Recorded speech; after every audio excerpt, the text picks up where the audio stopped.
एक आदमी जिसका नाम मैथ्यू था, एक अजीब चमत्कार के बाद कुत्ते के शरीर में दोबारा जिंदगी पा लेता है। बहुत भटकने और लंबी तलाश के बाद आखिरकार उसे अपनी बीवी और बेटा मिल जाते हैं।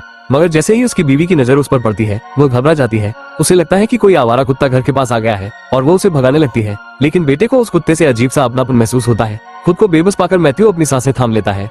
वो देखता रहता है कि उसकी बीवी गाड़ी लेकर चली जा रही है। फिर भी वो हार नहीं मानता और पूरी ताकत से गाड़ी के पीछे दौड़ पड़ता है। वो पकड़ तो नहीं पाता, मगर अपनी पुरानी यादों के सहारे किसी तरह घर तक पहुंच ही जाता है। जब उसकी बीवी उसे दोबारा देखती है तो चौंक जरूर जाती है, लेकिन फिर अनदेखा कर देती है।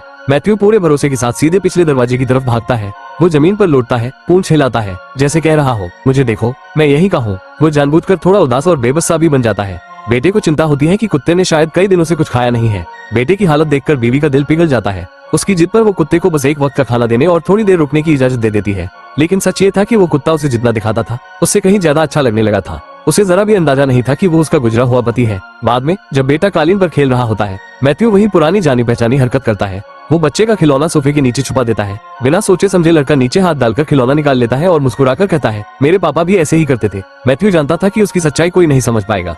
आखिर कुत्ते के रूप में लौटाना किसी कहानी से कम थोड़े ही था। उसने तय कर लिया कि वो अपनी तरह से ही उनकी हिफाजत करेगा, चाहे वे उसे पहचाने या नहीं। वो हमेशा उनके आसपास रहेगा। अब वो हर सुबह दरवाजे पर बैठकर घर की रखवाली करता, हर रात बेटे के कमरे के बाहर चुपचाप पहरा देता। उसकी आंखों में एक ही सुकून था कि वो अपने परिवार के करीब है। भले ही पहचान बदल गई हो, लेकिन उसका प्यार अब भी वही था।